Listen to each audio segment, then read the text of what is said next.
అఖిలాండకోటి బ్రహ్మాండ నాయక రాజాధిరాజ యోగిరాజ పరబ్రహ్మస్వరూప సమర్థ సద్గురు సాయినాథ్ మహారాజ్కి జై. హలో అండి, అందరికీ నమస్తే. అందరూ ఎలా ఉన్నారు? అందరూ ఆరోగ్యంగా, క్షేమంగా, సంతోషంగా ఉండాలని మనస్ఫూర్తిగా అందరి తరపున అమ్మవారిని వేడుకుంటున్నాను. అలాగే బాబాగారి దివ్యానుగ్రహంతో మనం కోరుకునేటువంటి కోరికలు నెరవేరాలని మీ అందరి తరపున నేను కూడా సాయి సమర్థుల పాదాలనంటి మనస్ఫూర్తిగా ప్రార్థిస్తున్నాను. ప్రతినిత్యము బాబాగారు ఒక చక్కని సందేశాన్ని మనకి కథల రూపంలో అనుగ్రహిస్తున్నారు. ప్రతిరోజులాగా ఈరోజు కూడా బాబాగారు ఒక సంతోషమైన మాటను తెలియజేయబోతున్నారు. బాబాగారి సందేశం ఏమిటో తెలుసుకోబోయే ముందు మీ అందరికీ ఒక చిన్న రిక్వెస్ట్. కొత్తగా ఛానల్ని చూస్తున్నట్లయితే ఛానల్ని సబ్స్క్రైబ్ చేసుకోండి. వీడియోని పూర్తిగా చూసేందుకు ప్రయత్నం చేయండి. వీడియో నచ్చితే ఒక లైక్ చేసి సపోర్ట్ చేయడం మాత్రం మర్చిపోకండి. నన్ను సపోర్ట్ చేస్తున్న ప్రతి ఒక్కరికి కూడా పేరు పేరున నా హృదయపూర్వక ధన్యవాదాలు. మరి బాబాగారి దివ్య సందేశం ఏమిటో భక్తితో వినేందుకు ప్రయత్నించండి. తల్లి, నీ భయం తొలగిపోయి నువ్వు ఆనందించేటువంటి ఒక మంచి మాటను నీకు తెలియజేయబోతున్నాను. నువ్వు ఏ విషయంలో ఇంతగా భయపడుతున్నావో ఆ విషయంలోనే తొందరలోనే నీ భయం తొలగిపోతుంది. నువ్వు ఏ విషయం గురించి పదే పదే ఆలోచిస్తూ దుఃఖపడుతున్నావో ఇంకా ఆ దుఃఖం పూర్తిగా తొలగిపోతుంది అని నేను నీకు మాట ఇస్తున్నాను. తొందరలోనే నీకు అనుకూలమైన మంచి మాటను నేను తెలియజేయగలను. నా పైన సంపూర్ణమైన నమ్మకం ఉంచు. నువ్వు నాపై ఉంచిన నీ నమ్మకాన్ని నేనెప్పుడూ కూడా వమ్ము చెయ్యను. ఈ సందర్భంలో నీతో ఒక సత్యం చెప్పాలనుకుంటున్నాను. కాలం చాలా విచిత్రమైనది. ఒక మాట ఒకరికి దుఃఖాన్ని కలిగిస్తే అదే మాట మరొకరికి ఆనందాన్ని కలిగిస్తుంది. అదుగో అలాగే నేను నీకు మాట ఇస్తున్నాను. నీ విషయంలో నేను అడిగిన వాటన్నింటినీ కూడా నేను నీకు చెయ్యకపోవచ్చు. నువ్వు కోరిన వాటన్నింటినీ కూడా నేను నీకు ఇవ్వలేకను పోవచ్చు. కానీ నిన్ను శాశ్వతమైన కష్టాలకు, బాధలకు నేనెప్పుడూ కూడా ఒంటరిగా విడిచిపెట్టను. నా బిడ్డల బాగోగులు నేను కాకపోతే ఎవరు చూసుకుంటారు? ఇది నాకు చాలా సంతోషం కలిగించేటువంటి విషయం. మళ్ళీ మళ్ళీ నీతో చెబుతున్నాను, నీకు ఎటువంటి కష్టాన్ని నేను రానియ్యను. నాకు తెలుసు నీ బాధలు ఎలా తొలగించాలో, నీకు సంతోషం ఎలా కలిగించాలో, నువ్వు వినాలి అనుకుంటున్న ఆనందమైన మాటను నీ దాకా ఎలా చేరవేయాలో నీ సాయికి తెలియదని నువ్వు అనుకుంటున్నావా? మరి నా పైన నమ్మకంతో ఉన్న నువ్వు ఎందుకు ఇంతగా బాధపడుతున్నావు? ఎందుకు ఇంతగా భయపడుతున్నావో నాకు అర్థం కావడం లేదు. నీతో మళ్ళీ మళ్ళీ చెబుతున్నాను, నీ బాబా నీకు ఎప్పుడూ తోడుగా ఉంటారు. అలా అని నువ్వు నమ్ముతున్నావు కదా. నీ సాయి నీతో ఉండగా ఏ కష్టము, ఎటువంటి ఆపద నీ దాకా రానివ్వను అని నమ్ముతున్నావు కదా. మరి నమ్ముతూ ఉన్న నువ్వు ఎందుకు ఇంతగా దుఃఖపడుతున్నావో, ఎందుకు ఇంత భయపడుతున్నావో నేను అర్థం చేసుకోలేకపోతున్నాను. నీ దగ్గరకు ఏ కష్టమైనా రావాలి అనంటే, ఏ ఆపదైనా నిన్ను చేరాలి అనంటే అవన్నీ కూడా ముందు నన్ను దాటి నీ దాకా రావలసి ఉంటుంది.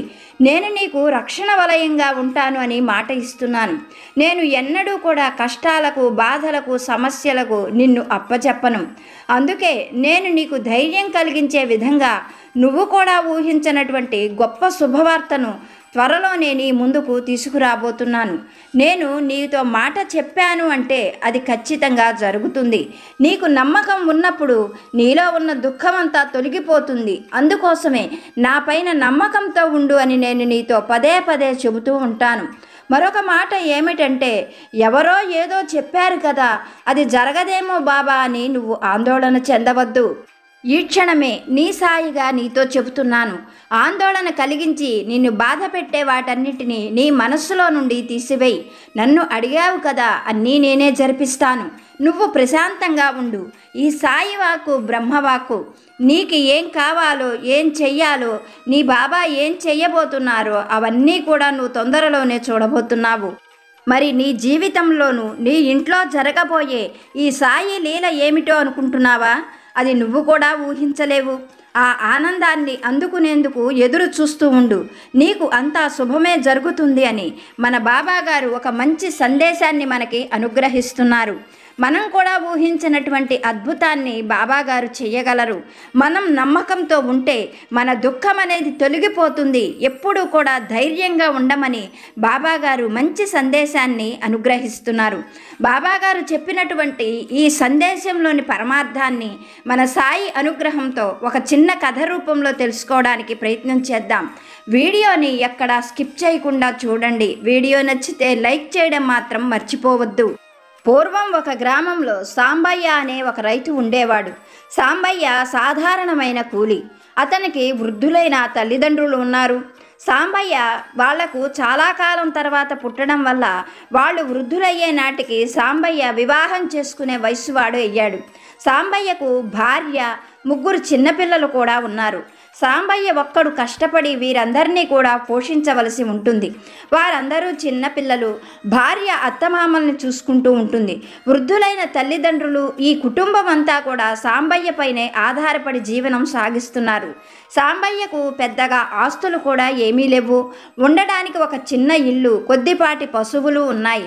అందువల్ల సాంబయ్య జీవనోపాధి కోసం ఆ పశువులతో పాటుగా ఊళ్ళో ఉన్నటువంటి పెద్ద పెద్ద జమీందారుల పొలాలను కవులుకు చేసుకుంటూ ఉన్నంతలో సంతోషంగా భగవంతుణ్ణి నిత్యము తలుచుకుంటూ జీవితం గడుపుతూ ఉండేవాడు. ఇలా ఉండగా ఒకనాడు సాంబయ్య పొలంలో పనిచేస్తూ ఉండగా ఊహించనట్లుగా అతనికి తల తిరగడం, ఛాతిలో నొప్పిగా అనిపించడంతో కొద్దిసేపు ఆ పక్కనే ఉన్న చెట్టు కింద కూర్చున్నాడు. అలా కూర్చున్న సాంబయ్యకు కాసేపటి తర్వాత తనకున్న ఆ అనారోగ్య సమస్య తగ్గిపోవడంతో మళ్ళీ వెళ్ళి పొలంలో పనిచేసుకున్నాడు. ఇలా 10 రోజులు గడిచిన తర్వాత సాంబయ్యకు మళ్ళీ అటువంటి సమస్యే ఎదురయ్యింది. అందువల్ల సాంబయ్య మళ్ళీ అలాగే చెట్టు కింద కూర్చోవడం, కాసేపటి తర్వాత ఆ సమస్య తీరిపోవడం, మళ్ళీ పొలంలోకి వచ్చి పని చేసుకోవడం, ఇది సాంబయ్య చేస్తూ ఉన్నాడు. ఇలా ఒక 2-3 సార్లు జరిగేసరికే సాంబయ్యకు తనకు ఏదో అనారోగ్య సమస్య వచ్చింది అని అర్థమయ్యింది. ఆ అనారోగ్యం ఏమిటో, దానికి ఏం చేయాలో సాంబయ్యకు పాలుపోలేదు. ఇలాగే 4-5 సార్లు జరగడం, అది ఎక్కువగా బాధ పెట్టడంతో సాంబయ్య ఊళ్ళో ఉన్నటువంటి నాటు వైద్యుడి దగ్గరకు వెళ్ళాడు. తన సమస్య అంతా కూడా అతనికి వివరంగా చెప్పి ఏదైనా మంచి ఔషధం ఇమ్మని అతన్ని అడిగాడు. అతను బాగా ఆలోచించి తన అనుభవంతో సాంబయ్యకు కొన్ని ఔషధాలను ఇచ్చాడు. సాంబయ్య సంతోషంగా వాటిని ఇంటికి తెచ్చుకొని ఆ ఔషధాలను సేవించాడు. అలా ఔషధాలు వాడిన తరువాత సాంబయ్యకు ఒక 2 నెలల వరకు అటువంటి సమస్య రాలేదు. దాంతో సాంబయ్య తన కష్టం తొలగిపోయింది కదా అని ఆనందంగా ఉన్నాడు. కానీ మళ్ళీ 2 నెలల తర్వాత సాంబయ్యకు అటువంటి సమస్య రావడంతో ఇలా కాదనుకొని ఆ గ్రామంలోనే ఉన్నటువంటి మరొక వైద్యుడి దగ్గరికి వెళ్ళాడు. తను వాడుతున్నటువంటి ఆ ఔషధాలన్నీ కూడా చూపించి తనకు వచ్చిన సమస్య ఏమిటో చెప్పమని ఆ వైద్యుడిని అడిగాడు. అందుకు ఆ వైద్యుడు బాగా ఆలోచించి సాంబయ్యతో, నీకు ఏ సమస్య లేదు, నువ్వు బాగా కష్టపడి పనిచేస్తున్నావు కదా, అందువల్ల ఇలా జరుగుంటుంది. నీకు శక్తి రావడానికి, ఇంకా ఈ సమస్య పూర్తిగా తొలగిపోవడానికి నా అనుభవంతో ఒక చక్కని ఔషధాన్ని నీకు ఇస్తాను. ఇది వాడి చూడు, ఇంకా ఎప్పుడూ కూడా నీకు జీవితంలో ఈ సమస్య రాదు అంటూ గంటా బజాయించి ఆ వైద్యుడు కొన్ని మందులను సాంబయ్యకి ఇచ్చాడు. సాంబయ్య సంతోషంతో ఆ మందులు వాడుకున్నాడు.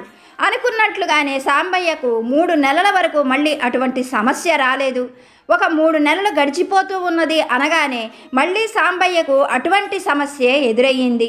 అంతకుముందు 10 రోజులకు 15 రోజులకు ఎదురైనటువంటి సమస్య ఇప్పుడు సాంబయ్యకు విపరీతమైన బాధతో పాటుగా వారానికి 3 రోజులకు ఆ సమస్య ఎదురవుతూ ఉన్నది. దాంతో సాంబయ్యకు తనకు ఏదో పెద్ద అనారోగ్యమే వచ్చింది అని గ్రహించాడు. అందుకోసం ఇంకా తప్పనిసరిగా పట్నం వెళితే తప్ప తన సమస్య తీరదు అని భావించి ఒకరోజు ఉదయాన్నే భార్యను దగ్గరికి పిలిచి, నాకు చిన్న అనారోగ్య సమస్యతో బాధపడుతున్నాను, మీరు ఆందోళన చెందుతారని ఇంతకాలం మీతో చెప్పలేదు. ముఖ్యంగా నా తల్లిదండ్రులు బాగా వృద్ధులు, నాకేదైనా ప్రాణాపాయం కలుగుతుందేమో అని భయపడతారు. అందుకనే ఇంతకాలం మీతో ఈ విషయం గురించి చెప్పలేదు. ఇప్పుడు చెప్పక తప్పటం లేదు. నేను పట్నం వెళ్ళి వైద్యం చేయించుకొని వస్తాను. తొందరలోనే ఆరోగ్యంతో తిరిగి వస్తాను. అప్పటి వరకు నువ్వు మన పిల్లలని, నా తల్లిదండ్రుల్ని జాగ్రత్తగా చూసుకో. జమీందారు గారి వద్ద కొంత ధనాన్ని అరువుగా తెచ్చాను. దానిలో నీకు కొంత ధనం ఇస్తాను. నాతో పాటు కొంత తీసుకొని వెళతాను. తొందరలోనే నేను తిరిగి వస్తాను. అప్పటి వరకు నువ్వు, పిల్లలు, నా తల్లిదండ్రులు జాగ్రత్తగా ఉండండి అంటూ ఆ రాత్రి వేళ భార్యకు సర్ది చెప్పాడు సాంబయ్య. తెల్లవారుతూ ఉండగానే సాంబయ్య ఇంట్లో భార్యకు తప్ప ఎవరికీ కూడా చెప్పకుండా కొంత ధనాన్ని తీసుకొని పట్టణానికి బయలుదేరాడు. సాంబయ్య ఉండేటువంటి గ్రామం నుండి పట్టణానికి వెళ్ళాలి అంటే 4 రోజుల పాటు ప్రయాణం చేయవలసి ఉంటుంది. సాంబయ్య ఎలాగోలాగా దారిలో ఉన్న గ్రామాలలో ఆగుతూ, తనకు తెలిసిన దగ్గర ఎడ్లబండిపై ఎవరినైనా అడుగుతూ అలా ప్రయాణం చేస్తూ సాంబయ్య 3వ రోజు సాయంకాలానికల్లా అనుకున్నట్లుగానే పట్టణానికి చేరుకున్నాడు. అలా పట్టణానికి చేరుకున్న సాంబయ్య ఆ పట్టణంలోనే ఊరి వెలుపల ఉన్నటువంటి ఒక పూటకోళ్ల సత్రం ఇంట్లో 1 వారం రోజులు ఉండేందుకు ఒప్పందం కుదుర్చుకున్నాడు. ఆ తరువాత ఆ పట్టణంలో ఉన్నటువంటి గొప్ప పేరున్నటువంటి వైద్యుడి దగ్గరకు వెళ్ళాడు. తనకు కలిగినటువంటి సమస్య అంతా కూడా ఆ వైద్యుడికి పూసగుచ్చినట్లుగా చెప్పాడు. ఆ వైద్యుడు సాంబయ్యని బాగా పరీక్షించి, సాంబయ్య, నువ్వు 1 వారం 10 రోజుల పాటు ఇక్కడే ఉండవలసి ఉంటుంది. నిన్ను ఎన్నో రకాలుగా పరీక్షించాలి. నిన్ను పరీక్షిస్తే తప్ప నీకు ఉన్నటువంటి అనారోగ్యం ఏమిటో నేను చక్కగా చెప్పడానికి కుదరదు. నిన్ను పరీక్షించాక నీకు మంచి మందులను ఇస్తాను. నీకు ఏ అనారోగ్యం ఉన్నా తగ్గిపోయేటట్లు చేయగలను అంటూ అతనికి ధైర్యవచనాలు చెప్పాడు ఆ వైద్యుడు. వైద్యుడి మాటలకు సాంబయ్య కూడా బాగా సంతోషించాడు. తన అనారోగ్యం తగ్గిపోతుంది అన్న ఆనందంతో ఉన్నాడు. ఇలా 4 రోజులు గడిచిపోయాయి. ప్రతినిత్యము కూడా వైద్యుడు ఎన్నో రకాల పరీక్షలు సాంబయ్యకు చేసేవాడు. అతనికి ఎన్నో రకాల మందులను కూడా ఇచ్చాడు. ఒక రోజున వైద్యుడు సాంబయ్యని పిలిచి విచారంగా, సాంబయ్య, నీతో పాటు ఎవరూ రాలేదా అని ప్రశ్నించాడు. అందుకు సాంబయ్య ఆందోళనగా, నాతో పాటు వచ్చేందుకు నా పిల్లలు చాలా చిన్నవాళ్ళు, నా తల్లిదండ్రులు వృద్ధులు, వారిని చూసుకునేందుకు నా భార్యను అక్కడ గ్రామంలోనే ఉంచాను. ఏం జరుగుతున్నదో చెప్పండి అన్నాడు ఆందోళనతో. అందుకు వైద్యుడు నిట్టూర్పు విడుస్తూ, సాంబయ్య, నీకు హృదయ సంబంధమైన వ్యాధి ఉంది. ఈ వ్యాధి వలన నువ్వు 6 మాసాలు కూడా జీవించడం కష్టమే. ఎన్ని మందులు ఇచ్చినా, ఎన్ని ప్రయత్నాలు చేసినా నిన్ను బ్రతికించడం మా వల్ల కాదు. నువ్వు ఇక్కడే కాదు, ఇంకా ఎక్కడికి వెళ్ళినా కానీ నీకు ఇటువంటి సమాధానమే వస్తుంది. నీ మంచి కోరుతూ నేను నీకు ఒక చక్కని సలహా చెప్పాలనుకుంటున్నాను. నేను నీకు కొన్ని మందులను ఇస్తాను. వాటిని వాడుతూ ఉంటే నీ బాధ ఉపశమనం పొందుతుంది. నువ్వు సుఖంగా మరణించేటువంటి అవకాశం కలుగుతుంది.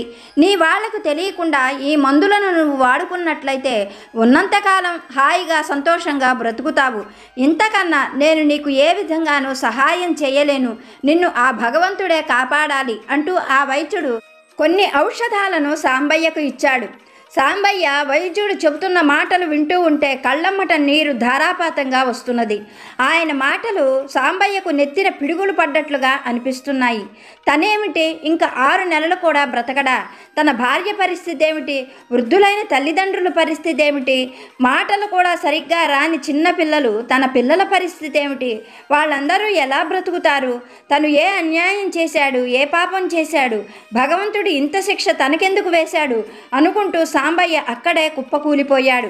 చేసేది ఏమీ లేక సాంబయ్య వైద్యుడిచ్చినటువంటి ఔషధాలను తీసుకొని బయటికి నడిచాడు. బయటకు వచ్చినటువంటి సాంబయ్యకు మొత్తం సృష్టి శూన్యంగా అనిపించింది. తన చుట్టూ అంధకారం అలముకున్నట్లుగా ఉంది. తను ఏదో ఎత్తైన ప్రాంతంలో నుండి కింద పడిపోయినట్లుగా, భూమి కంపించినట్లుగా అనిపించింది. ఇప్పుడు తను తిరిగి గ్రామానికి వెళ్ళాలా? వెళితే తన భార్య, తన కుటుంబం అడిగే ప్రశ్నలకు ఏం సమాధానం చెప్పాలి? తను ఆరోగ్యంతో తిరిగి వస్తాను అని ఎదురు చూస్తున్న భార్యకు, తనకి ఏం జరిగిందో తెలియని పిల్లలకు, తల్లిదండ్రులకు ఏం సమాధానం చెప్పాలో సాంబయ్యకు అర్థం కాలేదు. అందుకనే సాంబయ్య చాలాసేపు ఆలోచించి ఇంకా తను ఇంటికి వెళ్ళకూడదు అని నిర్ణయించుకున్నాడు. ఇంటికి వెళ్ళి వారందరినీ బాధ పెట్టడం తనకు ఏమాత్రము మంచిది కాదు. ఆ కుటుంబంతో ఇంకా తనకు రుణం కూడా తీరిపోయింది. కనుక తను తీర్థయాత్రలు చేస్తూ ఏ పుణ్యక్షేత్రంలోనే తన శరీరాన్ని చాలించడం మంచిది అన్న విరక్తితో సాంబయ్య తీర్థయాత్రలు చేయడానికి బయలుదేరాడు. అలా బయలుదేరినటువంటి సాంబయ్య తనకు తోచిన దిక్కున తోచిన విధంగా వెళుతూ ఉన్నాడు. అలా వెళుతూ ఉన్న సాంబయ్య ఆ దారిలో ఉన్న పెద్ద పెద్ద పుణ్యక్షేత్రాలను, దేవాలయాలను దర్శిస్తూ ఉండేవాడు. అక్కడ ఉన్నటువంటి పూటకోళ్ల ఇళ్లల్లో వారు పెట్టింది ఏదో తినేవాడు. దారిలో ఎవరినైనా అడుగుతూ వారు ఇచ్చింది తింటూ అలా ప్రయాణం సాగిస్తూ ఉన్నాడు. ఏ చెట్టు కిందనో ఏ దేవాలయంలోనో పడుకుంటూ రోజు గడుపుతూ ఉండేవాడు. ఇలా ఉండగా ఒక రోజున సాంబయ్య ఒక అడవి దారి గుండా ప్రయాణం చేయవలసి వచ్చింది. సాయంకాలం సూర్యాస్తమయం అవుతూ ఉండగా అక్కడ ఎక్కడైనా పడుకోవడానికి అవకాశం దొరుకుతుందేమోనని సాంబయ్య తొందరగా నడుస్తూ ఉన్నాడు. ఇంతలో సాంబయ్యకు ఒక వ్యక్తి ఏడుస్తూ ఎదురుగా వస్తూ ఉన్నాడు. అతన్ని చూడగానే సాంబయ్య అతన్ని ఆపి, అయ్యా, ఎవరు నువ్వు? చాలా పెద్దవాడిలా ఉన్నావు, ఎందుకు బాధపడుతున్నావు? నీకు వచ్చిన కష్టం ఏమిటి అంటూ ఆ ఎదురు వచ్చిన వ్యక్తిని ప్రశ్నించాడు. అందుకు ఆ వృద్ధుడు సాంబయ్యను యగాదిగా చూస్తూ, నువ్వెవరు? నేను ఎందుకు ఏడుస్తున్నానో తెలుసుకోవాల్సిన అవసరం నీకేమిటి? నాకు కలిగిన కష్టం ఏమిటో తెలుసుకొని నువ్వేమైనా ఆరుస్తావా, తీరుస్తావా అంటూ కోపంగా సాంబయ్యను ప్రశ్నించాడు. అందుకు సాంబయ్య చిరునవ్వుతో, నాకు వచ్చిన కష్టంతో పోల్చుకుంటే నీదేమీ అంత పెద్ద కష్టం కాదులే. అయినా లోకంలో ఎవరైనా సంతోషంగా ఉన్నప్పుడు, నవ్వుతూ ఉన్నప్పుడు ఎవరూ పలకరించరు. బాధలో ఉన్నప్పుడే నువ్వెందుకు బాధపడుతున్నావు అని అడుగుతారు. ఎందుకంటే అది లోక సహజం కదా. అందుకోసమనే నువ్వెందుకు బాధపడుతున్నావు అని అడిగాను అన్నాడు సాంబయ్య. అందుకు ఆ వ్యక్తి సాంబయ్యను యగాదిగా చూస్తూ, నా వయసులో సగం లేదు, నువ్వు కూడా నన్ను పరామర్శించేవాడివే. మా ఊరిలో గొప్ప జ్యోతిష్య పండితుడు రాఘవాచారి, ఆయన చెప్పాడు అంటే చెప్పింది చెప్పినట్లుగా జరుగుతుంది. ఆయన 1కి 3 నా జాతకాన్ని పరిశీలించి మా ముత్తాత, తాత, మా తండ్రిలాగా నేను కూడా 100 సంవత్సరాలు నిండా బ్రతుకుతానని చెప్పాడు. కానీ అదుగో ఆ కనిపిస్తున్న కొంపున్నదే, ఆ కొంపలోని నెల తక్కువ నేలబారు వెధవలు నేను మాసం కూడా బ్రతకను అని నాతోటి చెబుతున్నారు. అనవసరంగా ఆ కొంపలోకి వెళ్ళి లేనిపోయిన బాధను కొని తెచ్చుకున్నాను. బాటసారులకు ఆశ్రయం కోసం ఏర్పడిన ఆ కొంప ఇదిగో వచ్చిన వారిని ఇలా బాధ పెడుతూ ఉన్నది అంటూ ఆ వ్యక్తి గబగబా నడిచి వెళ్ళిపోబోతున్నాడు. అప్పుడు సాంబయ్య ఆ వ్యక్తితో, అయ్యా, ఈ రాత్రి నేను ఉండేందుకు ఇక్కడ ఎక్కడా కూడా ఆశ్రయం లేదు. మీరు చెప్పినటువంటి ఆ గృహం ఎక్కడా అని ఆ వ్యక్తిని అడిగాడు. అందుకు అతను చాలా చిరాగ్గా, ఇదిగో ఈ బాట వెంట వెళ్ళి ఎడం చెయ్యి వైపు తిరిగావు అంటే ఇప్పుడు నేను చెప్పానే ఆ అరిష్ట గృహం నీకు కనిపిస్తుంది అంటూ చాలా కోపంగా తనని తానే తిట్టుకుంటూ నడిచి వెళ్ళిపోయాడు. ఒకవైపు చీకటి పడుతూ రాత్రి అవుతూ ఉన్నది. చేసేది ఏమీ లేక సాంబయ్య ఆ బాటసారి చెప్పినట్లుగానే ఆ దారి వెంట నడిచాడు. కొంతసేపటికి ఆ వ్యక్తి చెప్పినటువంటి గృహం కనిపించింది. అక్కడ ఎత్తైన పచ్చటి చెట్ల మధ్య సగం పాడుపడిపోయినట్లుగా ఉన్న ఒక పాతకాలం నాటి పెంకుటిల్లు కనిపించింది. అంత రాత్రి వేళ తనకు ఆ ఇల్లు తప్ప మరే ఆశ్రయం లేకపోవడంతో సాంబయ్య ఆ వరండాలోకి వెళ్ళి ఆ ఇంటి తలుపు తట్టాడు. కొద్దిసేపటికి కిర్రుమని శబ్దం చేస్తూ ఆ ఇంటి తలుపు తెరుచుకుంది. లోపలికి వెళ్ళగానే సాంబయ్యకు ఒక అరడజనుకు పైగా మరుగుజ్జులు కనిపించారు. వారు సాంబయ్యను ఎంతో ప్రేమగా లోపలికి ఆహ్వానించారు. సాంబయ్య లోపలికి వెళుతూనే ఆ లోపల ఉన్న తీరు తెన్ను చూసి ఎంతగానో ఆశ్చర్యపడ్డాడు. ఆ ఇల్లు లోపలంతా కూడా ఇంద్రభవనంలా ఉంది. బయట చూసే వాళ్లకు పాడుబడిన ఇల్లులాగా ఉన్న అది లోపల మాత్రం అప్పటికప్పుడే తయారు చేసినటువంటి కొత్త ఇల్లులాగా దగదగా మెరుస్తూ ఉన్నది.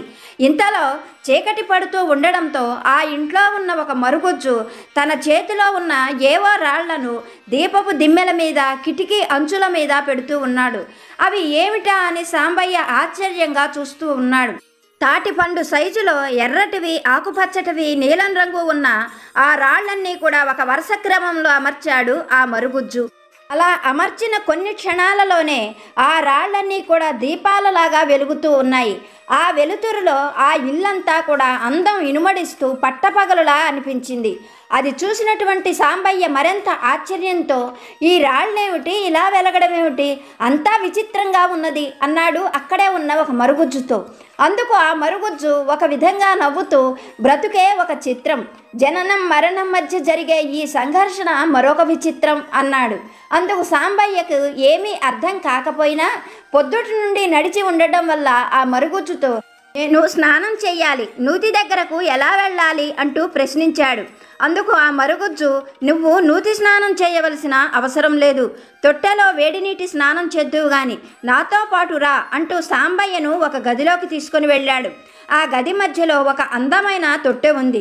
దాని నిండా గులాబీ రేకులు, పన్నీరు, చక్కగా గోరువెచ్చటి నీళ్లతో అమర్చి ఉన్న ఆ తొట్టెను చూపిస్తూ మరుగుజ్జు, నీకు కావలసినంతసేపు స్నానం చేయి, తర్వాత నువ్వు మా దగ్గరకు వస్తే నీకు కావలసిన ఆహారాన్ని సిద్ధంగా ఉంచుతాము అని చెప్పి అక్కడ నుండి వెళ్ళిపోయాడు మరుగుజ్జు.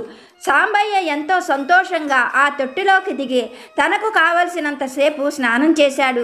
తన మనసులో తనే ఆనందిస్తూ ఆ తరువాత స్నానం పూర్తి కాగానే మరుగుజ్జు చెప్పినట్లుగా ఆ మరుగుజ్జులున్నటువంటి మధ్య గదిలోకి వచ్చాడు సాంబయ్య. ఆ గది మధ్యలో అందమైన భోజనాల బల్ల ఉంది. దానిపైన పాత్రలలో ఏవో పదార్థాలు ఉన్నాయి. అవి చూడగానే సాంబయ్యకు నోరూరినట్లుగా అనిపించింది. పొద్దుట నుండి నడిచి నడిచి అలసిపోయిన సాంబయ్య అక్కడ ఉన్న మరుగుజ్జుతో, నాకు బాగా ఆకలిగా ఉన్నది అనగానే సాంబయ్యను చూసిన ఆ మరుగుజ్జు అక్కడ ఉన్న ఒక కుర్చీ మీద కూర్చోమని చెప్పి అతడికి కావలసిన పదార్థాలన్నీ దగ్గరుండి వడ్డించాడు. చిత్రం ఏమిటంటే సాంబయ్య మనస్సులో ఏం కోరుకుంటున్నాడో ఆ పదార్థాలనే వాళ్ళు కూడా వడ్డించారు. జరుగుతున్న పనులన్నీ కూడా సాంబయ్యకు ఎంతో విచిత్రంగా మాయగా అనిపించాయి. అక్కడే ఉన్న ఒక మరుగుజ్జుతో ఇవన్నీ ఎలా జరుగుతున్నాయి అంటూ ప్రశ్నించాడు. అందుకు ఆ మరుగుజ్జు, ఇక్కడ ఏం జరిగినా కూడా నువ్వు ఎదురు ప్రశ్నించకూడదు, నీకు ఏం కావాలో చెబితే అవి మాత్రమే చేస్తాము అన్నాడు. అందుకు సాంబయ్య, ఇక్కడ ఎన్ని రోజులు ఉండవచ్చు అని ప్రశ్నించాడు. అందుకు ఆ మరుగుజ్జు, నీకిష్టమైనంత కాలం ఉండవచ్చు, ఇది కేవలం బాటసారుల కోసమే మా దొరగారు ఏర్పాటు చేశారు, కనుక నీకు ఏం కావాలో చెబితే అవన్నీ చేస్తాం, కానీ నువ్వు ఎదురు ప్రశ్నలు వెయ్యకూడదు అన్నాడు. అందుకు సాంబయ్య, అలాగా, మీ దొరగారెవరు అంటూ ప్రశ్నించాడు. అందుకు ఆ మరుగుజ్జు, ఇప్పుడే కదా చెప్పాను, ఏ ప్రశ్నలు నువ్వు వెయ్యకూడదు అన్నాడు. అటు తర్వాత భోజనం పూర్తి కాగానే సాంబయ్యకు నిద్ర ముంచుకు వచ్చింది. నేను పడుకునేందుకు చోటు చూపించండి అన్నాడు మరుగుజ్జుతో. అందుకు ఆ మరుగుజ్జు, ఎక్కడో పడుకోవడం ఏమిటి, అదిగో ఆ గదిలో పందిరి మంచం ఉంది, అక్కడ పడుకుందువు గాని నాతో పాటు రా అంటూ లోపలికి తీసుకొని వెళ్ళాడు. ఆ గది మధ్యలో ఒక పందిరి మంచం, గది గోడలన్నిటికీ కూడా అందమైన చిత్రపటాలు, ఒక పక్కగా పెద్ద కిటికీ ఉంది. మరుగుజ్జు కిటికీకి అడ్డంగా ఉన్న తెరను తొలగించాడు. పండు వెన్నెల పిండి ఆరబోసినట్లుగా ఉంది. చల్లని గాలి పూల పరిమళాలను మోసుకొని వస్తూ ఉన్నది. అవి చూసినటువంటి సాంబయ్యకు ఎంతో ఆనందము, సంతోషము అనిపించింది. చచ్చేటప్పుడు రాజభోగాలంటే ఇదేనేమో అనుకుంటూ హాయిగా ఆ మంచంపై పడుకున్నాడు సాంబయ్య. అతనికి భార్య, పిల్లలు, తల్లి, తండ్రి గుర్తొచ్చారు. కానీ చెయ్యగలిగిందేమీ లేక కన్నీరు తుడుచుకుంటూ తన జీవితం ఇంతే అనుకుంటూ ఆ బాధతోనే అలాగే నిద్రపోయాడు సాంబయ్య. తెల్లవారుతూ ఉండగా ఎక్కడో దూరంగా గ్రామంలోని కోడి కూతతో గాని సాంబయ్యకు మెలకువ రాలేదు. నిద్రలేచినటువంటి సాంబయ్య గది బయటకు వచ్చేసరికే అప్పటికే మరుగుజ్జులు నిద్రలేచి ఆ ఇల్లంతా కూడా శుభ్రం చేసి ఉంచారు. సాంబయ్యకు కావలసినట్లుగా అల్పాహారాన్ని, చక్కటి వేడివేడి పానీయాన్ని తయారు చేసి సాంబయ్య కోసం ఎదురు చూస్తున్నారు ఆ మరుగుజ్జులు. సాంబయ్య తన పనులన్నీ పూర్తి చేసుకున్న తరువాత ఆ మరుగుజ్జులు సాంబయ్య దగ్గరకు వచ్చి, సాంబయ్య, మేము కొన్ని ప్రత్యేకమైన పనులు చేసుకోవాల్సి ఉంది, మేము వచ్చే వరకు నువ్వు ఈ ఇల్లంతా కూడా హాయిగా తిరిగి చూడవచ్చు, పై గదిలోకి మాత్రం పొరపాటుగా కూడా వెళ్ళకు, ఈ కింద 24 గదులున్నాయి, ఈ 24 గదులలో ఎన్నో చిత్ర విచిత్రాలున్నాయి, నువ్వు వాటన్నిటినీ కూడా చూస్తూ ఉండు, మధ్యాహ్నం వేళకు మేము తిరిగి వచ్చేస్తాం అని చెప్పి మరుగుజ్జులందరూ పెరటి దారి గుండా బయటకు వెళ్ళిపోయారు.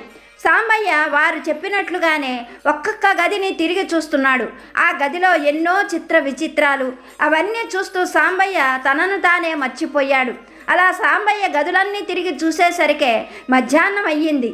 ఆ తరువాత మరుగుజ్జులు సాంబయ్యకు కావలసిన ఆహారాన్ని, స్నానానికి కావలసిన నీళ్లను, ఇలా ఆ రోజంతా కూడా సాంబయ్యకు రాజభోగాలతో జరిగిపోయింది. మర్నాడు సాంబయ్య నిద్ర లేచిన తరువాత మళ్ళీ యథాప్రకారంగా అతనికి కావలసిన ఏర్పాట్లు చేసి మరుగుజ్జులు వెళ్ళిపోయారు. మరుగుజ్జులు అలా వెళ్ళిపోగానే సాంబయ్య ఆ గదులన్నీ మరొక్కసారి తిరిగి చూశాడు. గదులలోని వింతలు, విశేషాలు సాంబయ్యను బాగా ఆకర్షించాయి.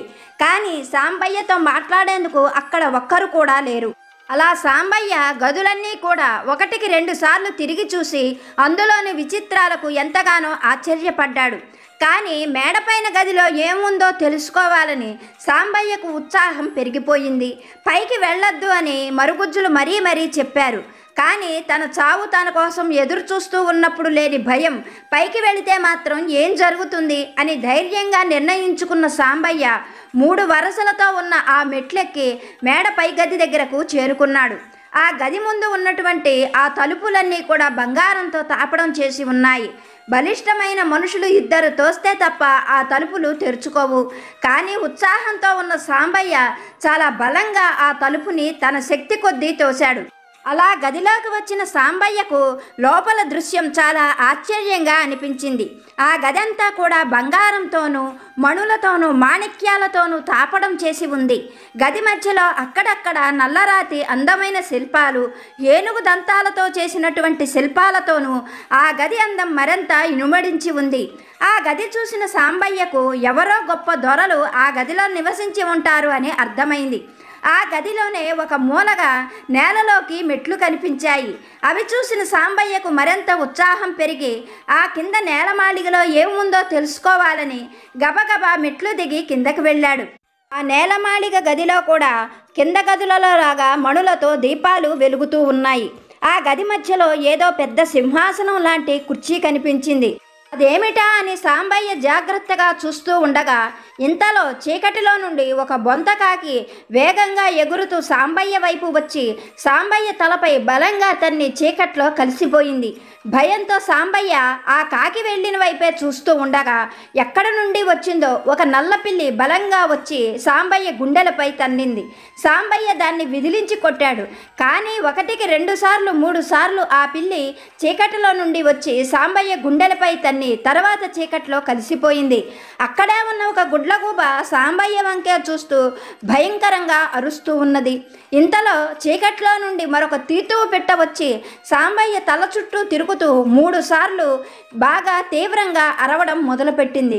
అవన్నీ చూసిన సాంబయ్యకు భయం కలిగి వెంటనే అక్కడ నుండి రావాలని వెనుతిరిగాడు. అయితే ఒక భీకరమైన స్వరము సాంబయ్యను ఉద్దేశించి, ఆగు, ఎక్కడికి వెళుతున్నావు? ఇంత దూరం వచ్చి నా మృత్యు శాసనం ఏమిటో తెలుసుకోకుండా వెళ్ళిపోవాలనుకుంటున్నావా?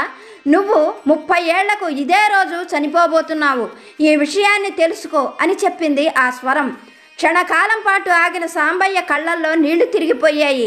మళ్ళీ కూడా ఆ స్వరం వచ్చిన వైపు, ఆ కుర్చీ ఉన్న వైపు చూశాడు సాంబయ్య. సాంబయ్య ఆనందానికి అంతు లేకుండా పోయింది. అదే ఆనందంతో చాలాసేపు అక్కడే పొర్లిగింతలు పెట్టాడు. క్షణం కూడా ఆలస్యం చెయ్యకుండా గబగబా ఆ మెట్లెక్కి గది బయటకు వచ్చాడు. అప్పటికే మరుగుజ్జులందరూ కూడా ఒకరి భుజాలపై ఒకరు చేతులు వేసుకొని గది బయట సాంబయ్య కోసం ఎదురు చూస్తున్నారు. సంతోషంతో బయటకు వచ్చిన సాంబయ్యను చూసిన మరుగుజ్జులు, ఏం సాంబయ్య, నీకు మృత్యు శాసనం తెలిసిందా? నీకు మరణం ఎప్పుడో తెలిస్తే నీకు భయం కలుగుతుంది కదా, నీకు భయం వేయడం లేదా? నువ్వేమిటి ఇంత సంతోషంగా ఉన్నావు? మనిషికి తను ఎప్పుడు చనిపోతానో తెలిస్తే బ్రతికి ఉన్నంతకాలం నరకమే కదా, మరి నీకు చావు విషయం తెలిసింది, నీకు భయం వేయడం లేదా అని ప్రశ్నించారు మరుగుజ్జులు. వారి మాటలకు సాంబయ్య పగలబడి నవ్వుతూ, నాకు ఏమాత్రం భయం లేదు, నాకు నా మృత్యు శాసనం తెలిసి ఆనందం కలుగుతున్నది. భూమిపై పుట్టిన ప్రతి ఒక్కరూ ఏదో ఒక సమయంలో మరణించవలసిందే. మన మరణం ఎప్పుడు వస్తుందో తెలిసినప్పుడే మనిషికి భయము, భక్తి, ఆధ్యాత్మిక భావన కలుగుతుంది. అలాగే నా మృత్యువు ఎప్పుడు వస్తుందో చెప్పి నాకు ఎంతో మేలు చేశారు. మీ మేలు జన్మలా మర్చిపోలేను. నేను మీకు సదా రుణపడి ఉంటాను అంటూ ఎంతో సంతోషంతో ఆ మరుగుజ్జులకి చెప్పాడు సాంబయ్య. అందుకు మరుగుజ్జులు సాంబయ్యకు కృతజ్ఞతలు చెబుతూ, సాంబయ్య, ఇప్పటి వరకు కూడా మేము లక్షల మంది బాటసారులకు నిస్వార్థంగా సేవలు చేశాము. అందరికీ కూడా ఆ గదిలోకి వెళ్ళొద్దు అని మరీ హెచ్చరించేవాళ్ళము. కానీ కొంతమంది బాటసారులు అత్యుత్సాహముతో ఆ గదిలోకి వెళ్ళి మృత్యుశాస్త్రం తెలుసుకొని బాధతో ఏడుస్తూ విరక్తితో ఇక్కడ నుండి వెళ్ళిపోయేవాళ్ళు. అలా వాళ్ళు వెళ్ళిపోవడం మాకు కూడా బాధ కలిగించేది. కానీ మేమేమీ చెయ్యలేము. ఈ గదిలో నుండి మృత్యుశాసనం తెలిసి కూడా ఆనందంతో ఎవరు బయటికి వస్తారో వాళ్ళ వల్ల మాకు మేలు జరుగుతుంది అని మా దొర మాతో చెప్పాడు. ఇన్ని సంవత్సరాలకు నీ వల్ల మాకు విముక్తి దొరికింది, నీకు అంతా మేలే జరుగుతుంది అంటూ మరుగుజ్జులు సాంబయ్యను ఆశీర్వదించి క్షణంలోనే మాయమైపోయారు. వాళ్ళు అలా మాయమైపోగానే ఆ గృహం కూడా మాయమైపోయింది. సాంబయ్య అక్కడ ఉన్నటువంటి చెట్ల మధ్య నిలబడి ఉన్నాడు. తనకు ఇంకా 30 ఏళ్ల ఆయుష్ ఉంది అని తెలిసిన సాంబయ్య ఎంతో సంతోషంతో ఆ గృహంలోనే తనకు సేవలు చేసిన మరుగుజ్జులకు కృతజ్ఞతలు చెప్పి తన కుటుంబంతో గడిపేందుకు సంతోషంగా ఇంటి దారి పట్టాడు సాంబయ్య. మనకు బాబాగారు చెప్పేటువంటి సత్యం ఇదే. ఒక మాట ఒకరికి ఆనందం కలిగిస్తుంది, మరొకరికి దుఃఖాన్ని కలిగిస్తుంది. కాలం ఎప్పుడు ఎలా మారిపోతుందో ఎవ్వరూ చెప్పలేరు. నీ కాలం కూడా సంతోషంగా మారేందుకు ఎంతో సమయం పట్టదు. ఆశతో ఆసక్తితో ఎదురుచూడు, ఆధ్యాత్మిక జీవితం గడుపు, నీకు మేలు జరుగుతుంది అంటూ బాబాగారు కథ రూపంలో చక్కని సందేశాన్ని అనుగ్రహించారు. ఇప్పటి వరకు వీడియో చూసిన మీ అందరికీ పేరు పేరు నా హృదయపూర్వక ధన్యవాదాలు. మరొక మంచి వీడియోతో బాబాగారి ఆశీస్సులతో మళ్ళీ కలుసుకుందాం. సర్వే జన సుఖినో భవంతు.